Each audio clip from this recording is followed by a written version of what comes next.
સંત સમાગમ સંપુટ 3. શ્રી સ્વામિનારાયણ ભગવાનની જય. અક્ષર પુરુષોત્તમ મહારાજની જય. ગુણાતીતાન સ્વામી મહારાજની જય. ભગતજી મહારાજની જય.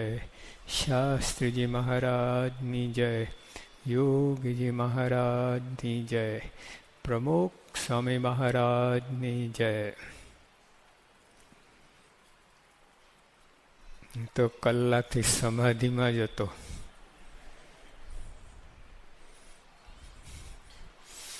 એવું રસપાન કરાવ્યું, અમૃત પીવડાવ્યું, એટલી મજા આવી. અંતરનો મળ ધોઈ જાય. આપણે સાબુથી મંડીએ ને, સાબુ ને પાણી, શરીરનું મળ ધોવાય.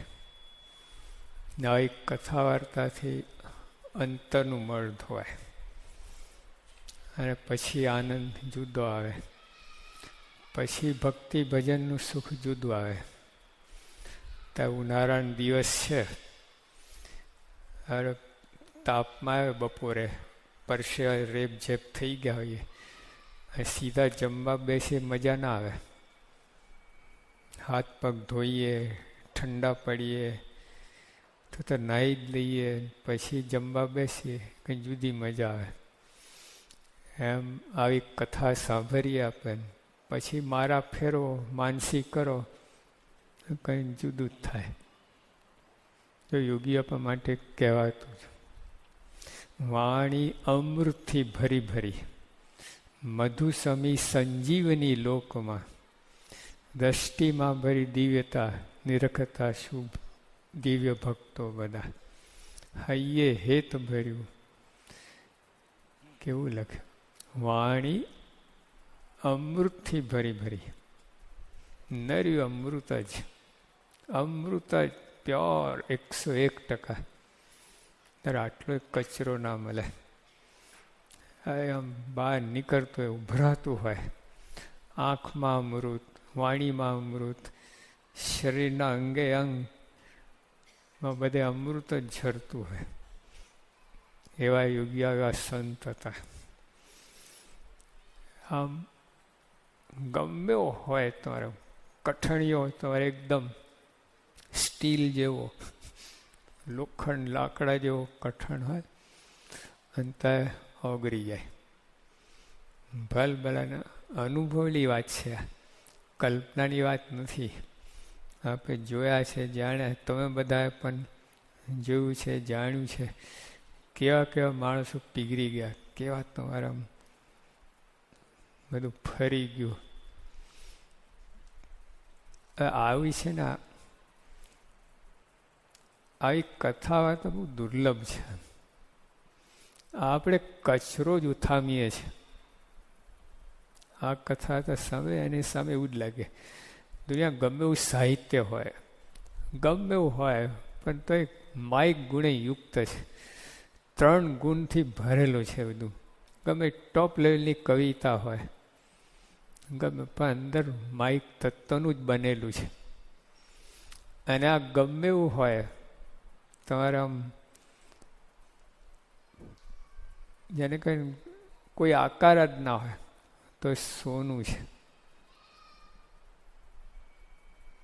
આવા પુરુષની વાત અલગ, પણ એમના ગુણગાન ગાવે ને, એ પણ સોનું છે. ને આપણે તમે માંડ્યું છે એના કરતાં એમને વધારે માંડ્યું છે. હા, જે રીતે બોલતા હતા ને, આપણને દેખાય એમ. યોગી આપણને સુખ લેતા હતા, અને આપણને સુખ અમૃત પીતા હતા ને પાતા હતા. એવું છે. એટલે આવી કથા ના મળે. પૂર્ણ પુરુષોત્તમ નારાયણની કથા, જેને અખંડ ધારા એવા સંતની કથા, ક્યાંથી આ લોકમાં, 14 લોકમાં ક્યાંથી મળે? કોઈ આને તુલ્ય આવે જ નહીં. તો સોનું હોય, સોનું ગઠ્ઠો જ હોય તમારા. અને આ બાજુ પિત્તલના ઘરેણા હોય, latest design, American latest design, computerised, નાની નાની ડિટેલ હોય એવા ઘરેણા હોય. બે તમે મૂકો, એટલે 10 કિલો મૂકો પિત્તલના લેટેસ્ટ ડિઝાઇનના ઘરેણા, 1 જ કિલોનો ગઠ્ઠો હોય સોનું, કયું ઉપાડશો? કેવા બેમાંથી એક ઉપાડો. ગઠ્ઠો. સ્વામી યોગી આપાની, પ્રમુખ સ્વામીની, શાસ્ત્રી મહારાજની, આ ગુણાત સંતોની ગમે એ વાત હોય, ગમે હોય ને, સોનું જ છે. માયા પરનું તત્વ છે. એની વાણી બહાર નીકળે માયા પર. બોલવું, આશીર્વાદ આપવું, જે કંઈ કરું, અને તુલે બીજું શું આવે ને? આપણે અમથા મંડ્યા છે. આ રસપાન કરો ને, બીજું બધું મૂકીને કામ થઈ જાય, અમર થઈ જવાય, અને મળ ધોઈ જાય, બ્રહ્મરૂપ થઈ જવાય. મહારાજે પોતે વાત કરી છે કારિયાણા 12માં કે ગમે એવો લોભી, ક્રોધી, કામી, લંપટ જીવ હોય, શું બાકી રાખ્યું આમાં? ગમે એવો લંપટ, શું બાકી રાખે?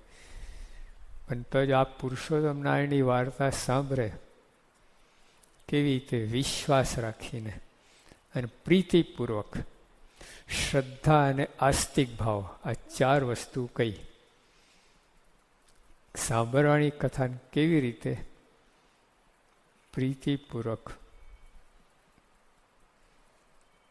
શ્રદ્ધાપૂર્વક, વિશ્વાસપૂર્વક અને આસ્તિક ભાવ, આ 4 તત્વો, આ 4 વસ્તુ લઈને આપણે આ વસ્તુ સાંભળીએ. આમ એને ઓલા કાનમાં રાખીને સાંભળતા, ઓલા ટેપ રેકોર્ડર, આમ બીજા કોઈ ડિસ્ટર્બ ના કરે, ઓલો પોતે સીધા કાનમાં મારે. 4 વસ્તુ કઈ આમ સાંભળવાની. પુરુષોત્તમ નારાયણની જો ગુણગાન ગવાતા હોય તો કઈ રીતે સાંભળવી? આ 4 વસ્તુ લખી. વિશ્વાસ, એટલે આ વસ્તુ સત્ય છે, માયા પર છે, આપણે સમજાય કે ના સમજાય, પણ એ કંઈ બદલાય નહીં. તો સોનું હોય, તમે ઓળખો કે ના ઓળખો, કંઈ સોનું મટી ના જાય. સોનું સોનું જ રહેવાનું છે. તમને ખોટ છે, તમે એનું પિત્તલ માનો, શંકા કરો અને ઉપાડો નહીં, તમને ખોટ છે. તો જેવી રીતે મારે કે વિશ્વાસ રાખો, પછી અંદર આવી પ્રીતિપૂર્વક. વિશ્વાસ પણ પ્રીતિ ના હોય. બધાના વિદ્યાર્થીઓને વિશ્વાસ હોય છે જ, 90% લાવીશું એટલે એડમિશન મળવાનું. શ્રદ્ધા નથી હોતી, કોણ માથાકૂટ કરે? લો, વિશ્વાસ છે ને, 90% આવે છે, મેડિકલમાં એડમિશન મળશે, પણ શ્રદ્ધા ક્યાંથી લાવી? એટલે પ્રીતિ હોય, શ્રદ્ધા જાગે. પછી આસ્તિક ભાવ, એટલું હોવા છતાં આસ્તિક ભાવ ના હોય, ગમતું હોય. આ જેમ પેલું બધું ગમે ને, આ કચરો બધો, આ લોકનું સિનેમાને ગાયને ગમતા જ હોય છે. આસ્તિક ભાવ હોય એમાં, બધું કલ્પનાઓ હોય. એ રીતે આ બધું ગમતું હોય પણ આસ્તિક ભાવ ના હોય અંદર. એટલે એક તો સૌથી પહેલા વાત આવી કે વિશ્વાસ, પ્રીતિ, શ્રદ્ધા અને આસ્તિક ભાવ, આ 4 હોય તો મહારાજ કે ગમે લોભી, લંપટ, કામી જીવ હોય ને, તેના સર્વ વિકાર ટળી જાય. સ્વામિનારાયણ ભગવાન બોલે છે, એમના શબ્દો છે આ. અને આપણે સાંભળીએ છીએ ને, કોઈ જવાબદારીપૂર્વક નથી સાંભળતા, બસ આવીને બેઠા. બસ સમજાય તોય ઠીક, ના સમજાય તોય ઠીક, યાદ રહે તોય ઠીક, ના રહે તોય ઠીક રહે. ગડબડ ગોટા પ્રભુ મોટા. ઊભા થઈને સાદી પારણ થશે ને બધું આવીને બેસશું, લાભ લેવું પછી જતા રહેશું. જોકે સ્વામી તો કહ્યું છે, ઓલો ભેંસનો પોદરો પડે ને તો એનો ઉપાડો તો ભેગો કાંકરું ધૂર આવે જ. એ ગમે અહીં આવીને બેઠો હોય ને, બિન જવાબદારી કાંઈ નહીં, એમને સાંભળવા આવ્યો જ ને, ખાલી આવીને બેઠો હોય તો એ લાભ તો એનો થાય છે જ. જેમ દરિયા કિનારે તમે ફરવા જાઓ, એમને ગપ્પા મારો, આ મારો, ફરવા જાઓ ને, પણ તોય તમને ઓઝોન તો મળે જ. એ તો એનું કામ કરે, દરિયો એનું કામ કરે. ત્યાં વિશિષ્ટ પ્રકારનું પ્રાણવાયુ હોય છે, જે સ્વાસ્થ્ય માટે બહુ સારું હોય છે. એમ અહીંયા તો આધ્યાત્મિક સ્વાસ્થ્ય અહીં મળે જ, એટલું તો મળે. તમે ખાલી આવીને આંટો મારો ને, રમો ખરો ફરો તો એનો લાભ મળવાનો. પછી એ 5 રૂપિયા જેવું, જ્યારે તમને લાખ રૂપિયા મળતા 5 રૂપિયા સંતોષ માનવાનું હોય, ફેર એટલો પડે. એટલે પછી લાખ રૂપિયા મેળવવાનો પ્રયત્ન કરવાનો, પૂરેપૂરો લાભ કેમ ના લેવું. આપણે અહીં આવ્યા, ખાલી 5 રૂપિયા સંતોષ માનીએ નહીં, લાખ રૂપિયા મળતા લેવાની વાત, પૂરેપૂરો લાભ. તો પૂરો લાભ લેવા માટે આ 4 કલમની જરૂર છે. એક તો વિશ્વાસ. આવી વાત ક્યાંય નથી, આ માયાપણની વાત છે. એવા ભગવાન, એવા સંતની વાત છે આ. અને સંત થઈ ગયા એવું નથી, આ પ્રગટ છે પ્રમુખ સ્વામી. એ યોગી આપા કહો, જે કહો, એટલે આપણે આકાશમાં ધડાકા નથી આવતું. એટલે એક તો વિશ્વાસ, પછી એની અંદર આ પ્રીતિ. વિશ્વાસ પ્રીતિ ના હોય, પ્રીતિ જુદી વસ્તુ છે. ત્યાં ધણી પણ આવ્યું, માલિક પણ આવ્યું, પોતાના એની સાથે એકતા હોય. એટલે વિશ્વાસ બરાબર હોય તો પ્રીતિ આવે. પછી શ્રદ્ધા. વિશ્વાસ હોય અને શ્રદ્ધા લાવવું મુશ્કેલ છે. શ્રદ્ધા હોય, અરે પ્રીતિ, વિશ્વાસ હોય, પ્રીતિ પણ શ્રદ્ધા, એ વળી ખપની વાત આવી. અને પછી આસ્તિક ભાવ. આ બધું હોવા છતાં આસ્તિક ભાવ લાવવું મુશ્કેલ. આ બધું થશે. આ કહે છે કે આ ગુણગાન સાંભળીએ, ગાઈએ તો અંતરના મેલ સાફ થાય, બધું થાય છે. આસ્તિક ભાવ ના હોય, કહેવું પડે એવું થાય મનમાં, ગુણગાન ગાવા પડે, સાંભળવા પડે. આપણે અહીં આવ્યા છે, ગુરુ બનાયા છે એટલે આ બધું કરવું પડે એવું નથી. કોઈ વાત નથી. ગુરુ ના બનાવો ને તો જો પ્રીતિપૂર્વક સાંભળો ને તો કામ થઈ જાય. એટલે મહારાજની કલમો છે. અને આપણે તો એવા શાસ્ત્રી મહારાજ કહેતા કે જોગી જેવા સાધુ અનંતકોટી બ્રહ્માંડમાં નથી. અનંતકોટી બ્રહ્માંડમાં ખાલી ગુજરાતમાં નથી એવું નહીં. ગુજરાત ચેમ્પિયન નહીં, ઇન્ડિયા ચેમ્પિયન નહીં, વર્લ્ડ ચેમ્પિયન નહીં, બ્રહ્માંડ ચેમ્પિયન, અનંતકોટી બ્રહ્માંડ ચેમ્પિયન.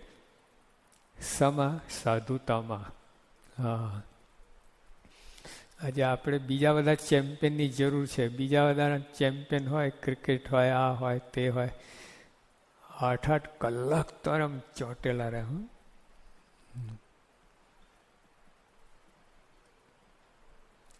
ભલે ભલે જે હોય, અજ્ઞાન છે, અણસમજણ છે, બધું જે કરીએ એમાં તમારી રીતે તમને આનંદ મળે.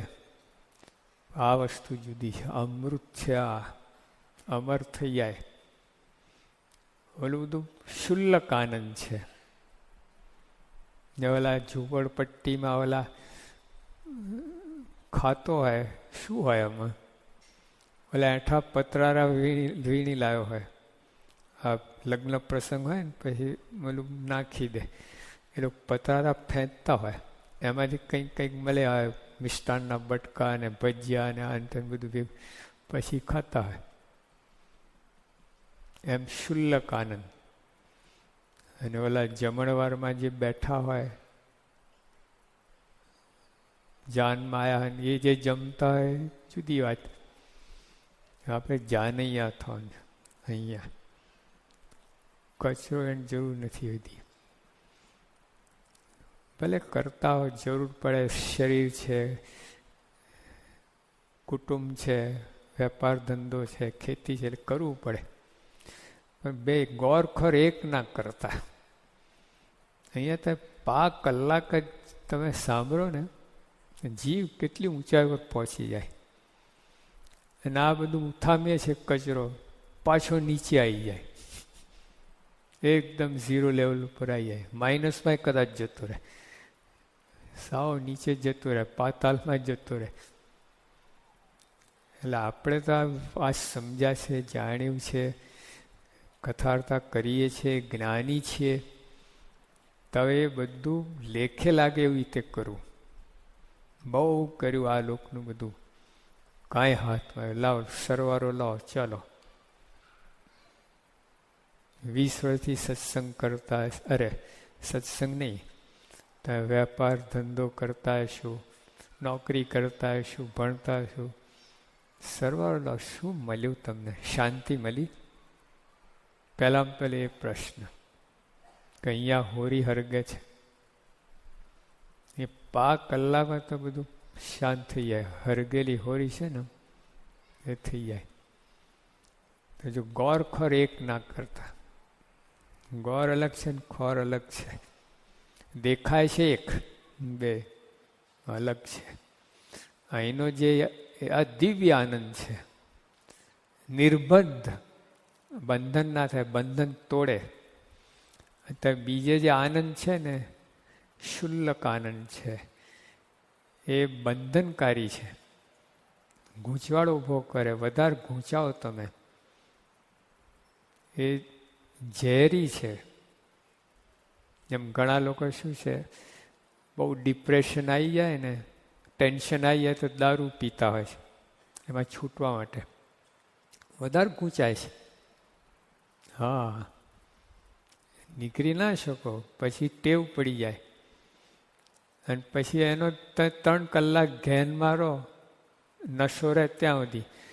નશા જ્યાં બહાર આવે ને, ઇંગ્લિશમાં કહેવત છે, people drink to drown their problems, but problems know how to swim. લોકો શું કરે છે, પોતાના પ્રશ્ન ડૂબાડવા માટે દારૂ પીતા હોય છે, પણ પ્રશ્ન તરતા આવડે છે, પાછા આવી જાય. 3 કલાક તે નશામાં હોય ત્યાં સુધી ડૂબેલા હોય પ્રશ્ન. જ્યાં નશો ઉતર્યો ને પડાક ઉપર આવી જાય, અને પછી ડબલ ફોર્સથી તમને હેરાન કરે. એક તો બરબાદી દારૂને લીધે, પૈસાની, કુટુંબમાં, શરીરનું, બધી બરબાદી છે. માણસ સમજે શું કે આપણે ટેન્શન ફ્રી થઈએ છીએ, એ રીતે બધા વ્યસન છે. એ રીતે સિનેમા, નાટક, ગપ્પા સપ્પા, એ બધા ટેન્શનથી ફ્રી થવા માટે કરતા, પણ વધારે ગૂંચવાડો થાય છે, એમાં રિએક્શન આવે છે. દારૂને કેટલા રિએક્શન આવે, આ જુગારના કેટલા રિએક્શન આવે બધું. એટલે એક ખોટો રસ્તો છે, છૂટાટે આ છે. હા, આમાં પ્રયત્ન કરો. આ સાચું છે, આ સાથે આવશે. જો ગયા જન્મે તમે ડૉક્ટર હશો ને, તો આ જન્મે પાછું ભણવું પડે એકડે એકથી. કંઈ આયા એટલે તમે સીધા લઈને જન્મ્યાથી સાથે અસ્ત્રો લઈને મંડી ના પડે, પાછું એકડે એકથી ભણવું પડે. બધું રિપીટ કરવું પડે. જ્યાં સત્સંગ કરેલો છે ને, રિપીટ ના કરવું પડે. જ્યાંથી ગયા જન્મે જ્યાંથી તમે અટક્યા, ધારો કે 6થા ધોરણમાં તમે અટક્યા, તો આ જન્મે 7મા ધોરણથી સત્સંગમાં. અને એને લીધે આપણે અહીં પહોંચ્યા છે આજ સુધી. જો દર જન્મે નાશ થઈ જતું હોય સત્સંગ, તો આ પ્રાપ્ત જ ના થાય. આ સ્વામી મળે જ નહીં ને ઓળખાય જ નહીં. પેલું બધું ભેગું થતું ગયું અને જે શિલિક ભેગી થઈ, આધ્યાત્મિક શિલિક, એને કારણે આ પ્રાપ્તિ થઈ છે. જો લક્ષ્મીચંદ શેઠને મારે ના પડી, હજુ એના પૂન ઉદય થયા નથી. આવતા જન્મે પૂન ઉદય થશે.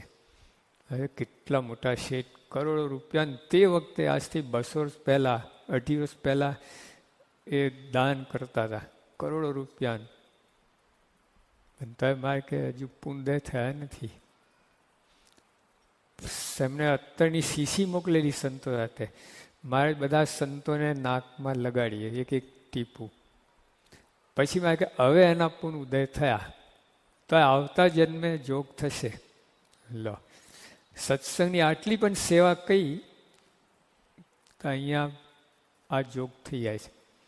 તો જો આપણે આ સમજીને, આ ટાળા પોળના નથી, આ ગપગોરા નથી, આ મેન્યુપ્યુલેશન નથી, ગોઠવણ નથી, આ ઉલ્લુ બનાવવાની વાત નથી, આ પૈસા પડાવવાની વાત નથી, આ તમારી પાસે બધું લઈ લેવાની વાત નથી. આ શું આપણે આપવાનું, શું આપો છો?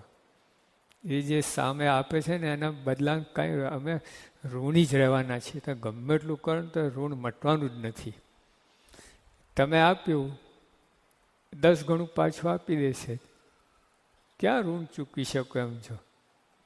તમે જેટલું આપો એટલું વધારે ઋણ થાય છે. એટલે ના આપો તો સારું. આપો તો ઋણી થતા જાઓ, 10 ગણા 100 ગણા ઋણી થતા જાઓ છો. આવું થાય. તો કહેવાનું શું કે જો આપણે આ અદ્ભુત છે, વિશ્વાસની જરૂર છે. આના જેવી કોઈ વાત નથી. આને તુલે કોઈ આવે જ નહીં. કેવા જો વર્ણન કર્યું યોગી આપણને. દુલાક આવે, દુલાક અમે પ્રત્યક્ષ મળ્યા હતા, એના વાત સાંભળેલી છે. એમને અમને કહ્યું હતું, 2-4 સંતો હતા, કે મને એક સંતે કહ્યું, સંત જ એટલે આપણા સંપ્રદાયમાં નહીં, બહારના આમ સારા સંત, કે મારા 108 ભજન તમે બનાવી આપો. 3 લાખ નહીં, 3 લાખ રૂપિયા. તે વખતે 3 લાખ તો ઘણા કહેવાય, આજના 30 લાખ થાય. એટલે સ્વામીજી કેવી રીતે બનાવો? ભાવ જાગવો જોઈએ ને.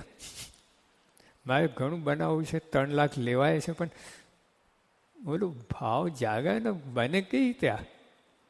આ યોગી આપણને દર્શન કરવા બધા ઉર્મિઓ છટકી અંદર છે અને બ્રેક જ ના રહ્યો. આમ લખાય આમ આટલું લખ્યું તો હજુ કેટલું લખી શકું એમ. એમના શબ્દો છે. એટલે કહેવાનું શું કે એ તો ઘા ખાઈ ગયા હતા. અમૃત મહોત્સવ થયો ને પછી દર્શને આવ્યા તો આપણે બધાએ કહ્યું કે બાપા આરામમાં છે. એ સવારના 10 વાગે બાપા આરામમાં જાય. તે વખતે તો મોડું થઈ ગયેલું અને હજી રસોઈ સંતોય પણ ત્યાં આવ્યા હતા બધા, એટલે રસોઈ બનાવવાની થોડીક અડધો કલાક 1.25 કલાક વાર હતી. એટલે બાપા આરામમાં ગયા એવું મેં કહ્યું. તો કે ભલે આરામ, મારે મળવું નથી, બોલવું નથી, ખાલી દર્શન કરી લઉં. સૂતા દર્શન કંઈ નીકળી જવું. પછી આપણે કહ્યું કે ભલે. સંતોય ગભરી ગયા. બાપા તો આરામ કરતા જ નતા, ભાજી તોડા બેસી ગયેલા. સંતોને મદદ કરવા કે જલ્દી ઠાકોરજીને થાર થાય અને બધું એ થાય. પોતાને વિચાર ને ઠાકોરજીને મોડું ના થાય એ દ્રષ્ટિ બેસી ગયા સેવા કરે. આના દુલા કાકે જોયું. એ કે લાખ માણસ વચ્ચે બેઠા, એ જોગી કે આ જોગી? આ બેમાં જોગી કોણ? એવું પ્રશ્ન થઈ ગયો. હવે આવા અંદરથી ના આવે શું છે? કારણ કે જો પહેલાથી ખબર હોય કે દુલાકાગ આવવાનું તો આવી રીતે કોઈ ગોઠવાઈ જાય. થાય કે નહીં? થઈ શકે બધું. હવે ચાલાક ઉસ્તાદ હોય ને બધું કરી શકે. આવી રીતે છાપ પાડવા માટે બધું કરી શકે. આ તો એકદમ સહજ સ્વભાવે આમ કોઈ એવી વાત નથી. અને એ દુલાકાક સિવાય કોઈને ખબર જ નથી આ 2-4 સંતો સિવાય આ પ્રસંગ. તો જો અહીં બધું જે કંઈ થાય છે ને, પ્રમુખ સાહેબ એટલા કેટલા બધા પ્રસંગો છે, બધા અદ્ભુત પ્રસંગો, જેને કોઈ દેખાડા માટે છે જ નહીં. એવું તો કંઈ વાત જ નથી. એ સહજ વર્તે છે. અને એમાં કોઈ ભાગ્યશાળી હોય, ના દર્શન થઈ જાય, લાભ મળી જાય. તો જો આપણે પણ ટૂંકમાં આ અમૃત છે, નરું અમૃત જ છે. અંદર આટલો ફોદો નથી. જે અત્યારે શુદ્ધ ઘી હોય છે ને, સરકારે છૂટ આપી છે 15% ભેળસેળ કરવાની, ખબર છે? શુદ્ધ ઘીમાં 15% ભેળસેળ કરી શકો તમે, તો એ શુદ્ધ ઘી કહેવાય. એવું પછી તો લોકો 15% છૂટ મળે, પછી બાકી રાખે 20, 25, 30% સુધી નાખી જ દે અંદર. કોણ જોનાર છે? એમાં યોગી આપા એ વાણી નીકળતી ને, શુદ્ધ અમૃત. અંદર આટલું ભેળસેળ નહીં, આટલું અંદર સ્વાર્થ નહીં, આટલું દેખાવ નહીં, દંભ નહીં, છાપવાળાની વાત નહીં. સીધા શ્રીજી મહારાજ જે સુખ ભોગવતા હતા, ચચ મૂર્તિ એકદમ ડાયરેક્ટ બહાર નીકળતું હતું. અંદર કોઈ ગડબડ નહીં. આપણે અંતરનો અવાજ આવે છે કેટલાનું. દરિયા ઉપર પવન આવે ને, શુદ્ધ હોય કે નહીં? પણ ગટર ઉપરથી પસાર થાય તો દુર્ગંધીવાળું થઈ જાય. અને એ જ દરિયાનો પવન બગીચા ઉપરથી પસાર થાય, સુગંધીમાન થઈ જાય. એમાં આપણો અવાજ આત્માનો જ હોય છે, બધાનો. પેલા કામ ક્રોધની ભૂંગળીમાંથી પસાર થઈને બહાર આવે છે. દમ ને અહમ ને માન ને એવો બધો કચરો કચરો કચરો એમાંથી પસાર થઈને બહાર આવે. બહાર આવતા બધું બદલાઈ જાય. અમૃતવાણી કંઈક ઠરડી જાય, મળીને કંઈક થઈ જાય. યોગી અપાન પ્રમુખ સાહેબ સીધું ડાયરેક્ટ સીધું અંદરથી જે આવે છે ને બહાર, પ્યોર જેવું છે એવું જ બહાર આવે છે. 100% અમૃત. અમૃત આત્માને પણ અમૃત કહીએ છીએ. અક્ષર અમૃત જેનું નામ. એટલે શુદ્ધ ત્યાંથી જે વાણી છૂટી એમ એ સ્વરૂપમાં આપણને પ્રાપ્ત થાય છે આવા સંત દ્વારા. એટલે સાચા જ છે. પણ છતાંય આ લોકમાં જે છે આપણને લાગે, આપણી દ્રષ્ટિ જોઈએ એટલે બધું ગડબડ લાગે, ભોળા લાગે. યોગી આપણે ભોળા લાગતા હતું. લાલ બહાદુર શાસ્ત્રીને કહ્યું ને, એન્જિન ચલાવતા આવડે, બેવડા વરી ગયા શાસ્ત્રીજી, એટલા હોશિયાર. પછી હવે અંતર્દર્શી કે વાત સાચી છે. રેલવે મિનિસ્ટર શું થઈ ગયું, એન્જિન ચલાવતા આવડવું જોઈએ, ભલે ચલાવીએ કે ના ચલાવીએ પણ આવડવું જોઈએ, એમ ગુણ લીધું. એટલે અમને ભૂલ થતી જ નથી. એ તો બધું આપણને દેખાવી દઈએ. એટલે ટૂંકમાં સોનું છે, અમૃત છે, પ્યોર શુદ્ધ સ્વરૂપમાં. એ તો આ દુનિયામાં ક્યાંથી અમૃત શુદ્ધ સ્વરૂપ ક્યાંથી મળે તમને? જો નારદજીને ભગવાનનું મન કહેવામાં આવ્યું, પણ તો કેટલી ગડબડ અંદર છે. એટલે શુદ્ધ અમૃત તો ક્યાંથી મળે? અક્ષર બ્રહ્મ આવતા એને એ જ એક જ છે. એવા સારું બહુ ભાગ્યશાળી છીએ. ગોરખોરેક ના કરતા અહીંયા આવીને લાભ લઈ જ લેવું નિરાતે. બધું અંદર ખાને જમે થાય છે ને, માલમ માલ થઈ જઈશું. સહેજાન સ્વામી મહારાજ.